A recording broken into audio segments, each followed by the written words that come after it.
Bonjour à tous et bienvenue sur Parole de plongeur. Je m'appelle Christelle et j'ai créé ce podcast pour partager avec vous, au travers d'interviews, les récits passionnants des amoureux de l'océan et de plongée. J'espère que vos écoutes seront remplies de découvertes et d'inspiration. Aujourd'hui, mon invité s'appelle Johan. Il est écologue et instructeur de plongée et depuis 12 ans, il habite en Indonésie à Tumbak, où après avoir travaillé pour une ONG, il s'est reconverti dans l'écotourisme et permet à des gens de passer quelques jours déconnectés de la civilisation en dormant sur un petit îlot de mangrove où il a construit des bungalows sur pilotis dans un lagon regorgeant de vie. Il partage avec nous une partie de ses vastes connaissances sur les écosystèmes de la région, l'état des coraux, la reproduction des requins pointe-noire, et il nous fait part de ses impressions sur la culture des Bajos, ces anciens nomades des mers établis à Tumbak depuis un siècle environ et dont il est entouré depuis qu'il s'est marié à l'une de leurs descendantes. L'enregistrement n'est vraiment pas de bonne qualité, mais les informations fournies par Johan sont passionnantes. Alors j'espère que le bruit du vent, les cris des enfants et des chèvres vous transporteront dans ce petit coin de paradis. Bonne écoute.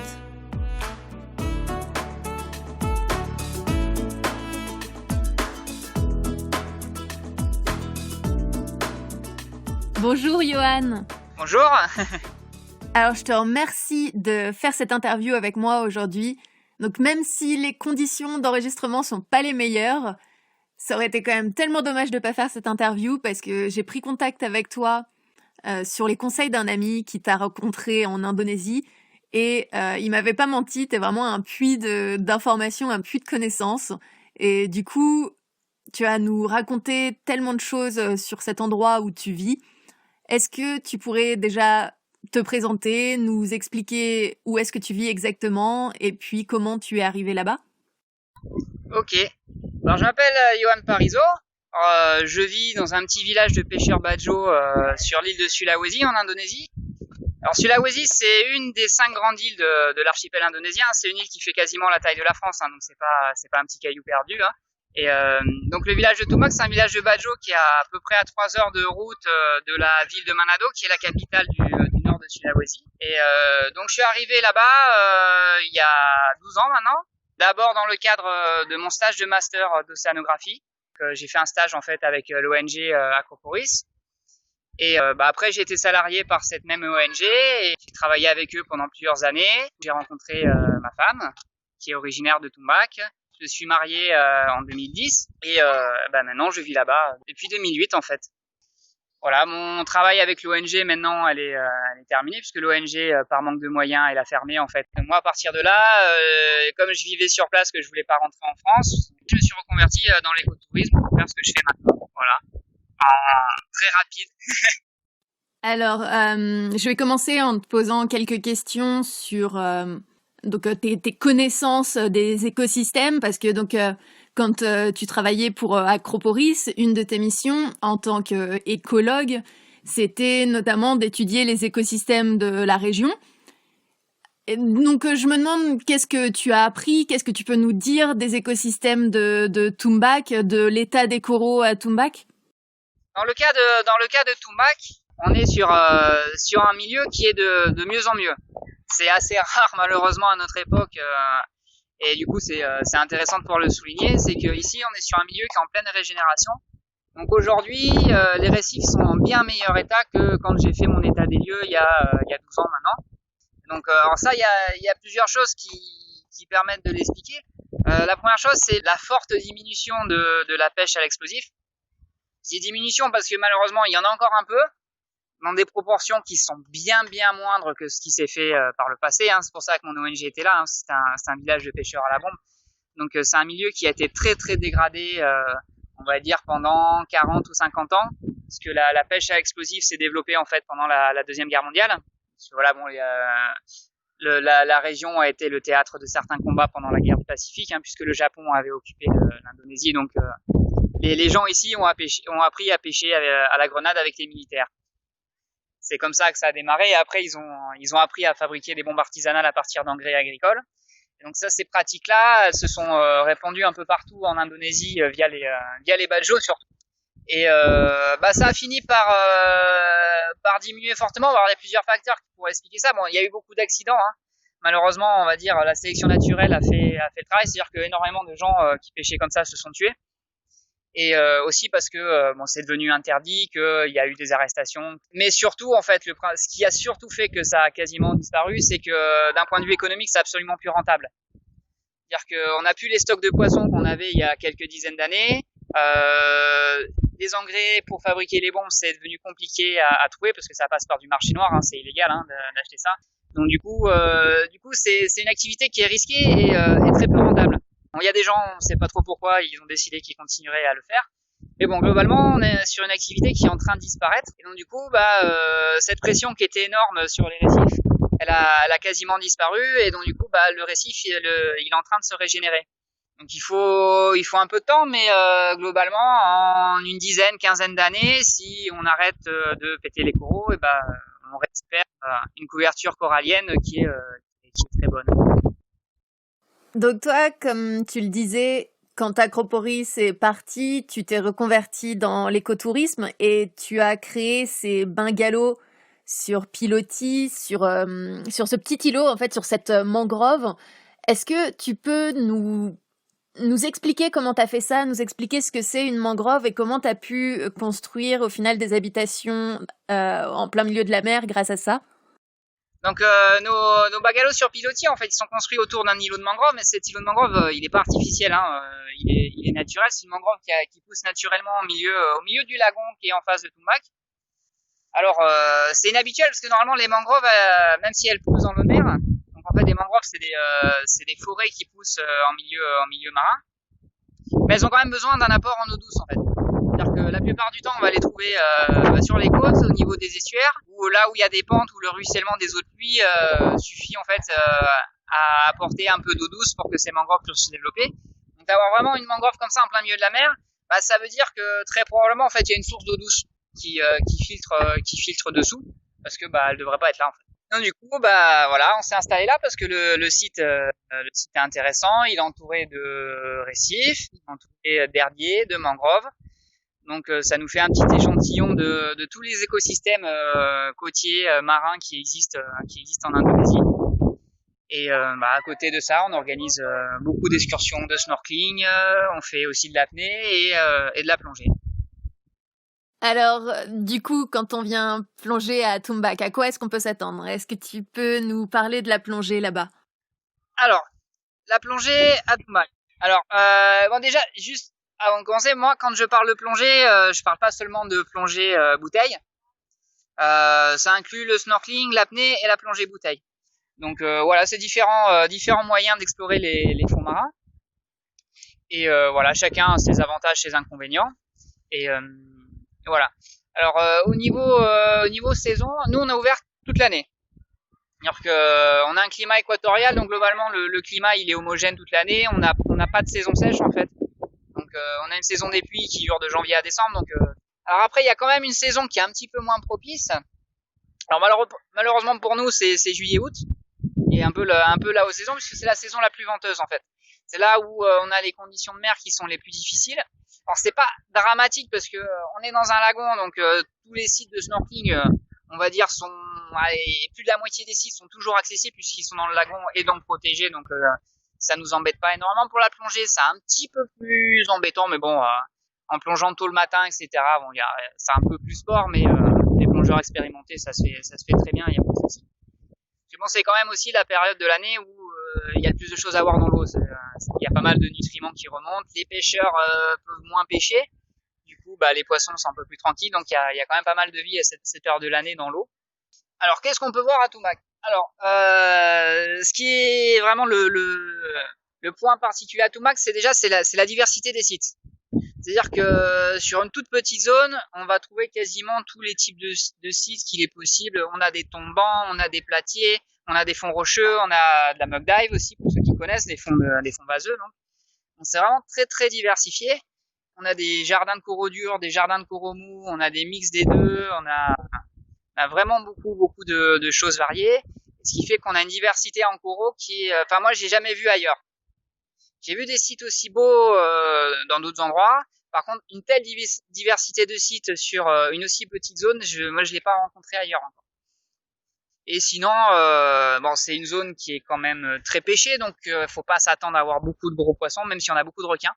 Mais on a beaucoup de petites choses. La petite maquereau qui a fait la réputation de la région, hein, les petits nudibranches, les hippocampes pygmées, les petits poulpes à anneaux bleus, tout ça, c'est des choses qu'on trouve à Tumbak. Hein.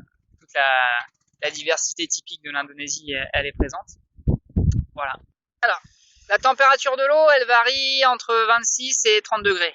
Donc, elle est jamais fraîche. Elle est jamais froide. En tout cas, 26, c'est un petit peu frais. Donc, c'est en juillet-août, hein, c'est quand il y a du vent où l'eau, elle est la plus fraîche. Sinon, la plupart de l'année, elle est autour de 28-29 degrés. 30 parfois quand on a vraiment des périodes de mer calme sans vent. Donc, elle est assez chaude. La visibilité est très, très variable. Alors, on peut avoir des eaux très claires et des eaux, parfois, on peut avoir des visies de 4-5 mètres par moment.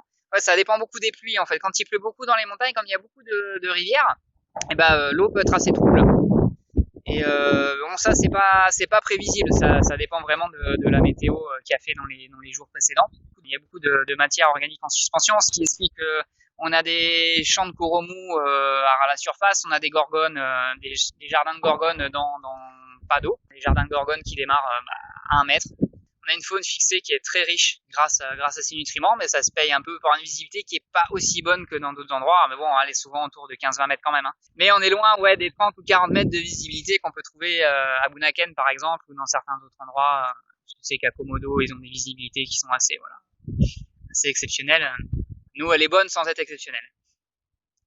Alors ouais, donc une des particularités qu'on a à Tumbak, c'est que c'est un site qui est particulièrement propice aux requins. Que les plus faciles à observer, hein, c'est les requins points noirs de récif qui viennent se reproduire en fait autour de Tumbak. C'est un requin de platier, donc c'est un requin qui vit dans très peu d'eau. Et donc la particularité qu'on a ici, c'est qu'on a des nurseries, c'est-à-dire qu'à peu près 2 fois par an, on a des grandes femelles qui viennent se regrouper. Elles peuvent être une quinzaine ou une vingtaine, et elles viennent en fait donner naissance sur des sites particuliers. Donc, ce sont des sites qui sont très profonds. Elles viennent donner naissance à leurs petits. Et donc, du coup, quand on tombe sur ces périodes-là, on peut tomber vraiment sur des groupes de bébés requins qui peuvent monter jusqu'à 100 individus, hein. Quasiment des bancs de requins, qui sont tous ensemble, tous au même endroit. Ce qu'il faut savoir, c'est que les bébés requins, en fait, ils sont chassés par les plus gros requins. Donc, ce qui explique en fait qu'ils se regroupent dans des hauts-seins.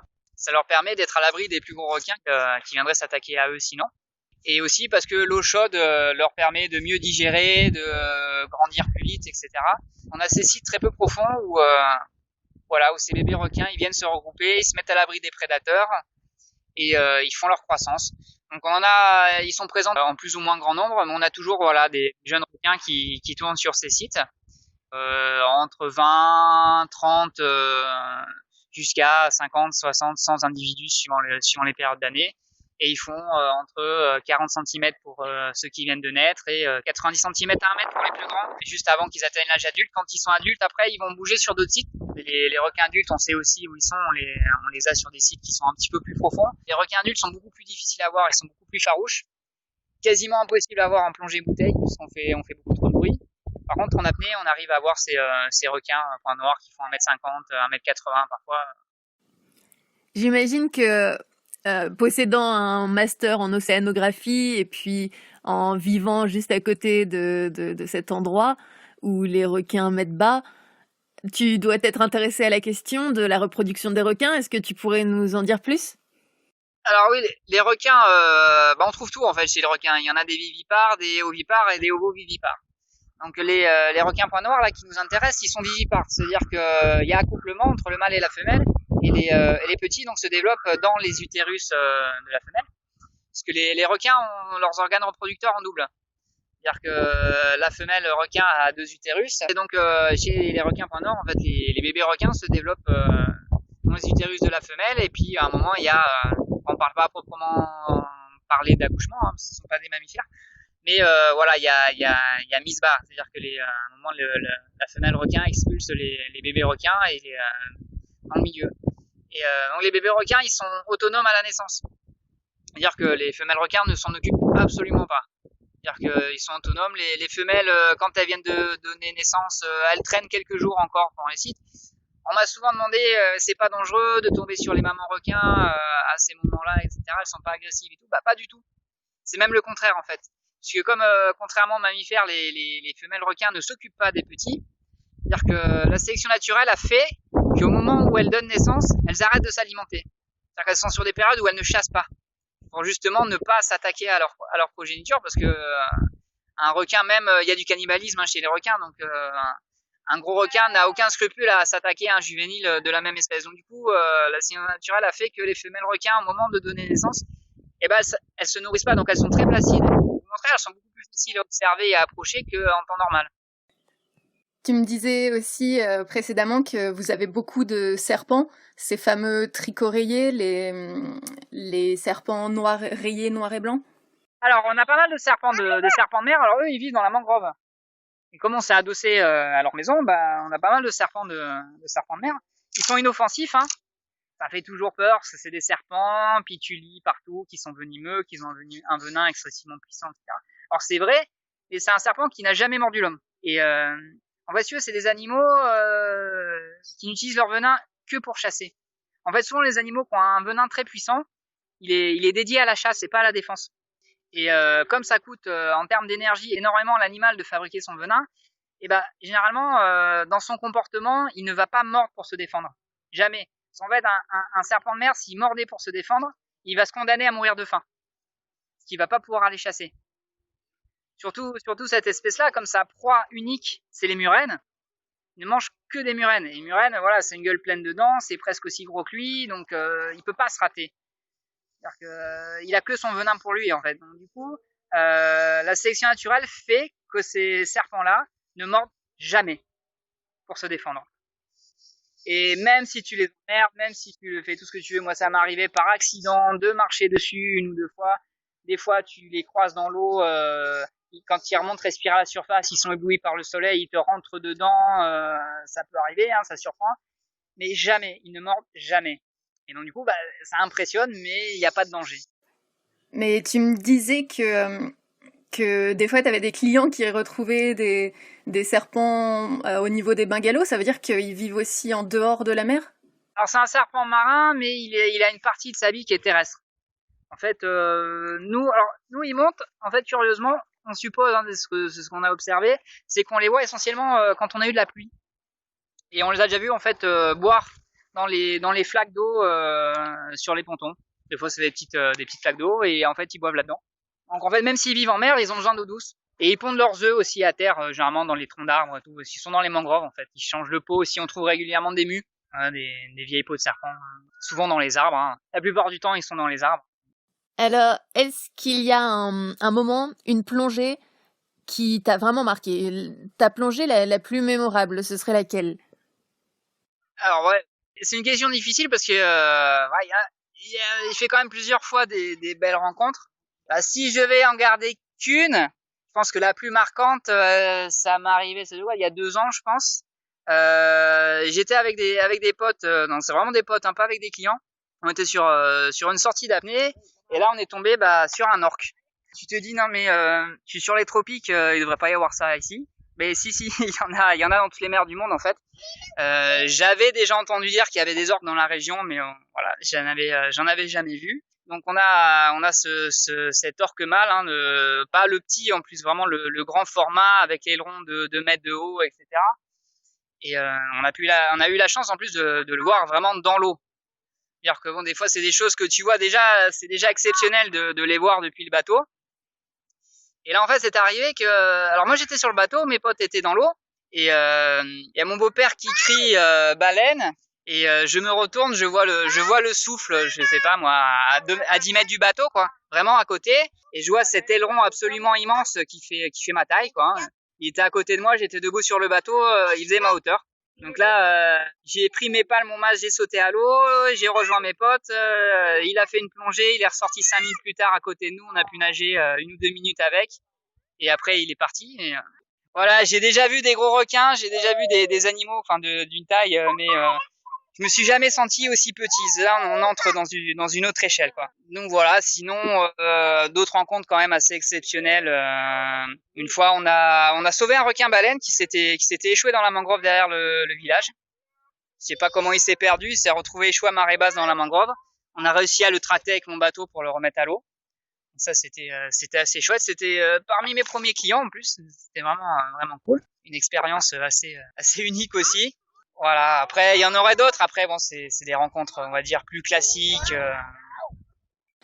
Et est-ce que toi, tu as déjà plongé dans d'autres endroits en Indonésie, autres que Tumbak? Alors, pas tant que ça. J'ai plongé essentiellement dans les endroits où personne plonge, en fait. J'ai fait pas mal d'explorations autour de Sulawesi, dans des endroits où il n'y a pas de centre de plongée. Donc c'est assez cool. Moi, j'aime bien le principe. On plonge là et puis on voit ce qu'il y a. Ce qui est cool parce que t'es jamais déçu. Comme t'as pas d'attente, t'es jamais déçu. Et j'ai fait des très belles plongées comme ça. Je pense que t'as à peu près au moins 80-90% des côtes de Sulawesi qui sont absolument pas explorées, pas exploitées par le tourisme. On a un linéaire de côte qui est beaucoup plus long qu'en France. Enfin, c'est tellement découpé avec des petites îles de partout et tout que je pense qu'il y a un potentiel de dingue. Sinon, j'ai plongé vers Lombok, les îles Gili. Voilà, c'était pour le boulot, hein, c'était pour aller voir des récifs artificiels, tout ça et tout. Et j'étais assez choqué par l'état des récifs autour des îles Gili, qui est un spot qui est connu pour la plongée, où il y a énormément de touristes. Et c'est un cimetière de corail. Il y a du poisson parce qu'il n'y a pas de pêche. Donc c'est poissonneux, hein. Il y a des tortues, il y a pareil qu'il y a des raimentards, hein. Je suis pas tombé dessus, mais bon, pareil qu'il y en a aussi. Il y a quelques requins de récif, tout ça et tout. Par contre, au niveau corail, c'est dévasté. C'est dévasté. C'est là qu'on voit vraiment l'impact du tourisme de masse. Et ils font des récifs artificiels, ils font des choses, ils essayent un peu de protéger, mais il y a beaucoup trop de monde. Sinon, j'ai plongé dans les gros spots de ma région, quoi. C'est quand même le nord de Sulawesi, c'est une grosse destination de plongée, hein. Il y a le parc de Bunaken, il y a le détroit de Lembe qui est réputé être la capitale mondiale de la mug dive. Pour ceux qui connaissent pas la mug dive, c'est plonger sur des fonds de vase où il y a une faune très très particulière. Il y a vraiment des bestioles bizarres. Faut aller voir des photos, des vidéos parce que c'est indescriptible. On penserait être sur notre planète. Il y a l'île de Bangka qui est vraiment magnifique aussi pour les coraux, qui est un petit peu moins connue, mais c'est parce que ils ont une politique, on va dire, où ils attirent un tourisme beaucoup plus aisé. Donc c'est moins grand public, on va dire, que Bunaken. Et voilà, Bunaken qui est top pour ses tombants, ses falaises sous-marines, c'est non plus des tombants, hein. Ça part de la surface, ça tombe à 200 mètres par endroit. Où le Sélacanthe a été découvert, où il y a des tortues de partout. Tu vas voir des tortues, c'est Bunaken, c'est je pense une des meilleures destinations au monde pour voir des tortues. C'est 20 tortues à l'heure à peu près à Bunaken. Alors, tu t'es même pas mis à l'eau, t'en as déjà vu 3 qui sont venus respirer à côté du bateau, il y en a partout. C'est même presque lassant parce que tu vois que ça. Enfin, tu vois que ça. C'est que t'es tout le temps distrait par les tortues, que quand ton guide de plongée t'a montré la 15e, tu dis montre-moi autre chose. Des fois, faut les pousser pour voir les autres choses. Non, il y a beaucoup de choses à voir à Bunaken. Il y a beaucoup de maquereaux aussi, hein. La région est quand même réputée pour les petites bêtes. Il y a quand même beaucoup de poissons à Bunaken. C'est très poissonneux, même si les coraux, ils se sont dégradés, malheureusement aussi, pareil, surfréquentation touristique. J'ai souvenir de Bunaken, de tombants avec des gorgones de 2 mètres d'envergure, il y a 10 ans. Ah, maintenant, les gorgones, elles sont petites, quoi. Il y a des coups de palme qui se perdent, donc ça reste une très très belle destination, mais c'est plus que c'était il y a 10 ans, quoi, malheureusement. Mais ça reste top, quoi. Faudrait être difficile pour pas apprécier les plongées à Bunaken. Et sinon en Indonésie, j'ai pas vraiment plongé ailleurs. Comme souvent, hein, on reste autour de chez soi, pas forcément. Après c'est pareil, ma femme elle est née à Tumak, elle est née dans un endroit, elle est née sur la mer, hein, donc quand on part en vacances en famille, ma femme elle a pas envie d'aller dans des îles un peu perdues pour faire de la plongée. Elle préfère aller se balader en ville, voilà, parce que c'est ce qu'elle connaît pas. Justement, donc tu évoques ta femme qui a toujours vécu proche de la mer, et donc ta femme est originaire d'un peuple local, ouais, qui s'appelle les Bajos. Les Bajos. Ce sont des nomades des mers. Ouais. Est-ce que tu pourrais nous parler de ce peuple ? Alors les Bajos, c'est un peuple, on sait pas tellement d'où ils viennent. S'ils ont pas de traces écrites, en fait. C'est qu'ils ont beaucoup de contes, d'histoires chantées, racontées, etc., qui se transmettent de voix orale. Donc il y a beaucoup de légendes. Donc on sait pas exactement d'où ils viennent. Alors les études qui ont été faites dessus, parce qu'il y a beaucoup d'anthropologues qui les ont étudiées. Alors, c'est un peuple qui a à peu près 400 ans, qui a pendant très longtemps vécu sur des bateaux, hein. Des nomades des mers, ils vivaient sur des bateaux, c'est-à-dire que c'est vraiment des bateaux maison. Et ils se sont sédentarisés à peu près il y a un siècle. Ils ont commencé à se sédentariser avec probablement l'arrivée des premiers moteurs en fait sur les bateaux qui leur a permis d'être moins dépendants en fait des migrations des poissons, tout ça et tout, et de pouvoir couvrir des plus grandes zones de pêche à partir d'un point fixe. Et donc, du coup, ils ont commencé à construire comme ça des petits villages sur pilotis qui se sont agrandis au fil des années et des générations. Ils se sont partout en fait, ils se sont métissés avec les populations locales.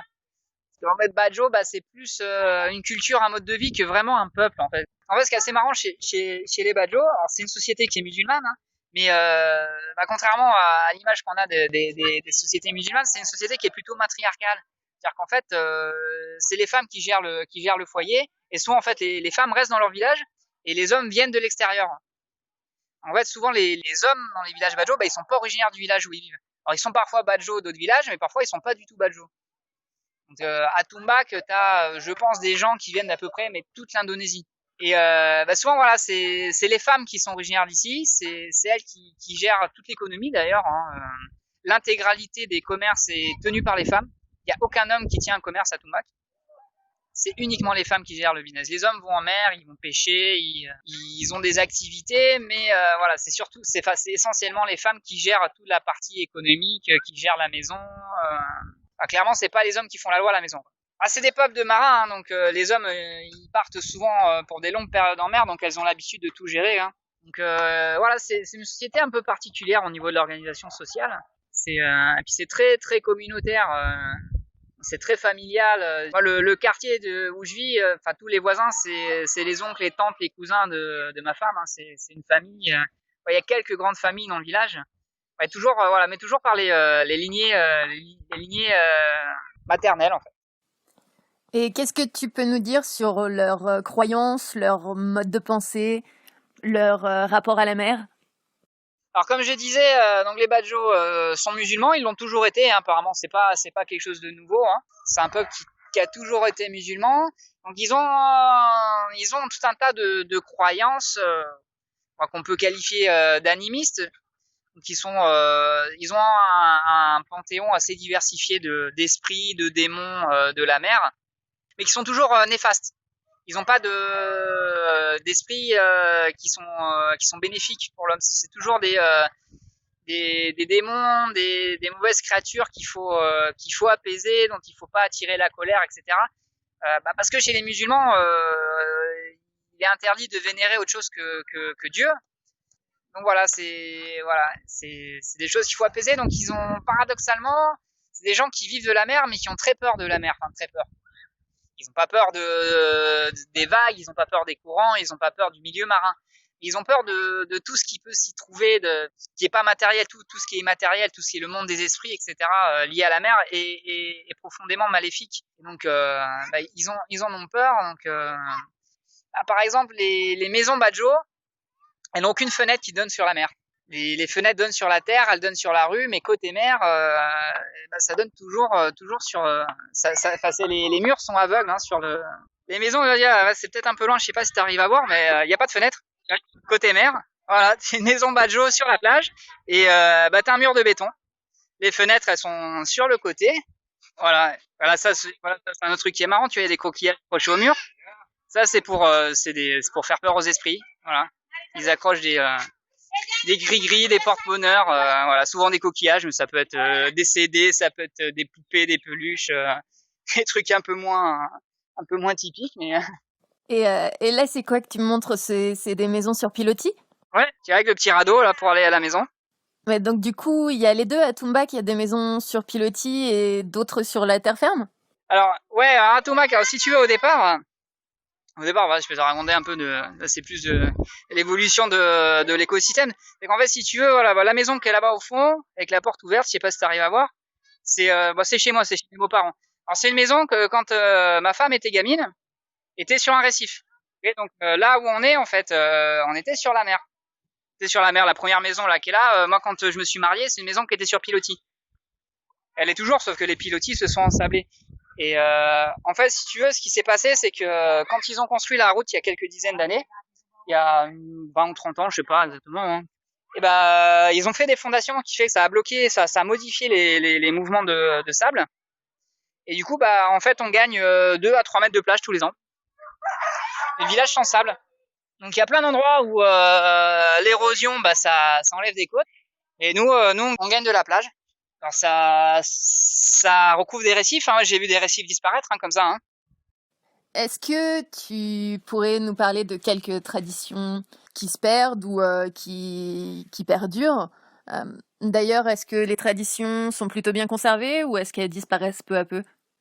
Alors, ce qui se conserve le mieux, c'est la langue Badjo, que beaucoup de gens parlent encore, mais qui va commencer à se perdre ici, en tout cas à Tumbak, parce que j'ai visité des villages Badjo dans des endroits qui sont plus isolés, on va dire, parce que là, bon, à toi, ça te paraît peut-être isolé, hein, ça te paraît complètement être à l'autre bout du monde, enfin des années-lumière de ce que tu vis en France.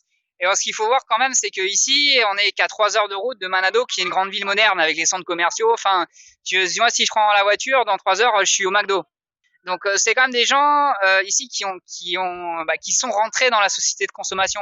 Donc, les jeunes, si tu veux, ils ont envie d'une vie moderne, etc. Alors, ça pose un certain nombre de problèmes parce que, en ayant grandi ici, dans une espèce de bulle, un milieu vraiment privilégié, hein, ils sont pas prêts à affronter la vie moderne.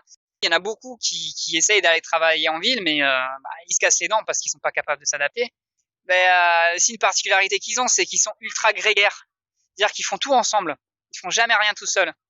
C'est-à-dire que un jeune d'ici qui va aller postuler un emploi à Manado, il va y aller avec ses copains. Et si l'employeur il emploie pas lui et ses copains, il va pas vouloir travailler. Et au niveau de la culture ancestrale, est-ce qu'il y a des choses qui se pratiquent encore? Après, ouais, dans la culture Badjo, il y a des petits rituels. Il y a des rituels pour la naissance. Par exemple, voilà, ma femme vient d'accoucher, donc on a une petite fille. Donc à la naissance, ce que les Badjo font, qu'ils font encore ici, c'est que le placenta en fait du bébé est considéré comme son jumeau mort-né. Donc ils font des funérailles en fait pour le placenta. Donc il y a une petite tombe et tout. Hein. Et quand les enfants sont malades, quand ils sont en bas âge uniquement, eux ils croient que c'est parce que le jumeau en fait est en colère parce que on se souvient pas de lui, parce qu'on s'occupe pas de lui. Du coup ils vont aller faire des prières et des offrandes sur la tombe du placenta. Voilà, ça c'est des choses qui se font encore. La grand-mère de ma femme, qui est une chamane, elle fait encore un tas de petits rituels. Ils ont aussi une médecine traditionnelle qui est basée essentiellement sur des offrandes aux esprits de la mer. Parce qu'en fait, ils croient énormément en tout ce qui est possession, en tout ce qui est quelqu'un qui est malade, c'est parce qu'il y a un esprit qui est rentré, qui vient te déranger. Alors ça peut être des esprits des morts, ça peut être les esprits de la mer. Après, souvent, quand il y a des décès un peu inexpliqués, qui ne sont pas vraiment, mais probablement des gens, par exemple, qui vont faire une crise cardiaque en mer ou qui vont faire qui vont perdre connaissance et qui vont se noyer, qui vont faire un malaise, etc. Pour eux, en fait, c'est les esprits de la mer en fait qui sont venus les chercher en fait. Mais voilà, après la jeune génération, je sais pas s'ils y croient encore beaucoup. Et quel est leur rapport à l'environnement? Est-ce qu'ils le protègent? Est-ce qu'il y a des lois qui le protègent? Alors à l'heure actuelle, non. On peut pas dire qu'il y a une préoccupation pour la préservation de l'environnement. C'est-à-dire que il y a des lois au niveau, on va dire au niveau étatique. Il y a des lois qui existent, il y a des réglementations, il y a des techniques de pêche qui sont interdites, mais qui sont pas respectées ou rarement respectées parce qu'en fait les gens ici, alors déjà, ils considèrent que la mer qu'en face de chez eux, elle est à eux. Elle est à eux, donc ils reconnaissent pas du tout, en fait, si tu veux. Ils estiment que l'État n'est pas légitime, en fait, à réglementer leur activité. Enfin, vraiment, ils le disent, ils le disent, c'est chez nous, on fait ce qu'on veut. Tu vois, le président à Jakarta ou même le préfet local, il n'a pas à leur dire ce qu'il faut faire ou pas faire. Donc déjà, il y a ce rapport à l'autorité qu'ils estiment pas légitime. Et aussi le fait que ça soit une société musulmane, en fait les gens sont assez fatalistes, croient au destin. Donc en fait tout ce qu'ils ont leur est donné par Dieu. C'est-à-dire que si tu veux, c'est des gens qui ne font pas le lien entre leurs actions et les conséquences. C'est-à-dire que s'il leur arrive des choses néfastes, c'est parce que ce sont de mauvais musulmans. S'il leur arrive des choses bénéfiques, c'est parce que ils sont de bons musulmans. Ils vont faire une bonne pêche parce que c'est Dieu qui a voulu qu'ils fassent une bonne pêche. S'ils font une mauvaise pêche, c'est pas parce qu'ils ont flingué l'environnement, c'est parce que c'est pas des bons croyants. Donc du coup, plutôt que de s'interroger, de dire on dégrade notre environnement et on va essayer de le protéger, ils vont plutôt faire plus de prières, aller un peu plus à la mosquée, peut-être donner un petit peu plus d'argent, aux pauvres, etc. Mais il y a pas vraiment de remise en question des actes. Après, il y a plein d'ONG qui sont passées, hein, je veux dire, c'est des gens qui comprennent très bien. Quand tu leur expliques, tu fais ça fait ça. Je veux dire, le cheminement intellectuel, il est, enfin, logique, ils le comprennent. Par contre, ça reste abstrait. C'est pas quelque chose qu'ils perçoivent au jour le jour. Enfin, leur dire, tu préserves l'environnement, tu vas pas pêcher là pendant un an et il y aura plus de poissons, ils le comprennent. Mais ils vont pas le faire. Ils vont pas le faire parce que, déjà, c'est un délai qui est long. Ils ont quand même une perception du temps qui est différente de chez nous. Et ils vivent très dans le présent, hein, prévoir à long terme, c'est voilà, c'est quelque chose qu'ils ont du mal à faire, enfin qu'ils font même pas du tout. Bon, alors je vais pas te retenir encore trop longtemps, ça fait déjà un bon moment qu'on parle. Alors je vais te poser une des dernières questions qui est, donc ça fait 12 ans que tu vis à Tumbak. Est-ce que tu pourrais nous dire ce qui te plaît le plus de ta vie là-bas et au contraire, peut-être qu'il y a des choses qui te manquent de la France ou des choses que tu aimes moins sur ta vie en Indonésie? Alors, ce qui me plaît le plus, c'est un ensemble de choses, mais je le résumerai en qualité de vie. C'est-à-dire que bon, je vis avec un confort qui est bien moindre qu'en France, mais c'est pas ça que j'appelle la qualité de vie. C'est différent du confort pour moi. On en parlait tout à l'heure, c'est vrai qu'on n'a pas le côté sécurité non plus, c'est-à-dire qu'on vit sans assurance, on n'a pas d'assurance maladie. Enfin, dire que c'est vrai que si nous arrive un pépin, ben on est dans la merde. Mais à côté de ça, on a tellement beaucoup moins de stress déjà. Hein, les gens sont beaucoup moins stressés. Puis bon, il y a l'environnement aussi. Hein. Je suis un fan de milieu marin, donc je suis dans un des endroits au monde où on a la plus forte biodiversité marine du monde. Au niveau coût de la vie, c'est facile. La nourriture coûte rien. Enfin, tout ce qui est tant que t'es pas exigeant en fait en termes de confort, la vie coûte rien. Après, si tu veux reconstruire le confort occidental ici, alors là oui, ça coûte cher, beaucoup plus cher que chez nous-mêmes. Après, les inconvénients, il y en a quand même quelques-uns. C'est bon, le manque d'intimité. C'est vrai que c'est des gens qui sont excessivement grégaires. Donc l'intimité, c'est difficile à trouver. Donc ça peut parfois être difficile. Donc des gens un peu solitaires, etc., qui ont besoin vraiment de leur espace, de leur endroit. L'Indonésie, c'est peut-être pas le bon pays. Et si t'aimes le monde, être avec les gens, il y a des enfants partout, il y a du bruit. Effectivement, c'est un pays qui est excessivement bruyant aussi. Et après, voilà, avant la dernière chose, moi, que je trouve un peu pesante, c'est que c'est un pays qui est excessivement religieux. Alors, je respecte complètement le côté religieux, etc. Hein. Il y a pas de souci. Mais voilà, c'est un pays où la religion, elle est obligatoire. Et quand tu vis en Indonésie, tu ne peux pas passer à côté. C'est-à-dire que moi, j'ai épousé une femme musulmane, donc j'ai dû me convertir. Mais ça s'arrête pas là, parce que les gens attendent de toi que tu sois aussi pratiquant. Donc tu es contraint à la pratique religieuse. En fait, tu ne peux pas ne pas pratiquer. Il faut que tu déclares une religion. Tu ne peux pas être athée, c'est pas possible. C'est complètement incompréhensible, c'est même illégal en fait. Donc quand t'es touriste, ok, ça va. Tu dis aux gens que t'es athée. Bon, si t'es dans des endroits touristiques où les gens ont un peu l'habitude, bon, ils vont pas trop rien dire. Mais enfin, si tu dis à un Indonésien que t'es athée, c'est au mieux tu vas pas être compris. Au pire, tu vas être vu comme un animal. Parce que pour eux, ne pas avoir de religion, ça veut dire ne pas avoir de valeur sociale, pas avoir de valeur morale. C'est-à-dire que en fait, t'as rien qui va réguler ton comportement. C'est-à-dire que t'es comme un animal. En fait, tu vis en fonction de tes envies. Pour eux, voilà, si t'as pas de religion, t'as pas de valeur. Est-ce qu'il y aurait encore quelque chose que tu voudrais ajouter, un sujet que tu voudrais aborder avant de terminer notre conversation, avant de terminer cette interview?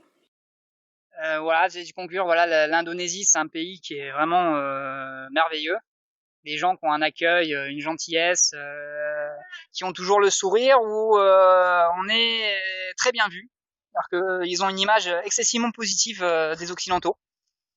C'est-à-dire qu'il n'y a pas du tout de racisme, enfin notre rencontre en tout cas, on est même au contraire, tu vois, en tant que blanc, ça t'ouvre des portes, c'est même gênant parfois, et on est toujours mis sur un piédestal. Voilà, je sais pas pourquoi ils ont une image aussi positive. Ils sont fascinés par notre peau blanche, par nos grands nez. Voilà, souvent c'est rigolo. Les femmes enceintes vont demander de toucher leur ventre, voilà, pour que leur bébé soit blanc, qu'il ait un grand nez. Voilà. Donc on est toujours excessivement bien accueillis. Alors c'est un peu moins vrai à Bali parce que c'est hyper touristique. Ça existe, mais il faut vraiment sortir des sentiers battus. C'est vrai que beaucoup de gens ne vont pas forcément voir cet aspect-là parce qu'ils restent sur les zones très touristiques.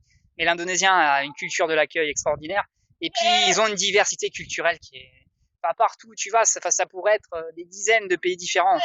C'est un pays sans fin, ça fait la taille de l'Europe, et je crois qu'il y a 700 langues qui sont reconnues, donc c'est autant d'ethnies, c'est autant de cultures, etc. En Indonésie, on sera jamais à la rue, tu vas te paumer dans un endroit où il n'y a pas de touristes, dans n'importe quel village, tu auras toujours quelqu'un qui va t'héberger, qui va te donner à manger. Parce que tu auras du mal à faire en Indonésie, c'est du camping. Parce que les gens vont pas comprendre, ils vont dire non mais viens dormir chez moi, dors pas dehors. Super. Johan, franchement, un grand merci d'avoir partagé avec nous toutes ces connaissances. Enfin, c'était super intéressant. Vraiment, un grand merci. Pas de rien, avec plaisir.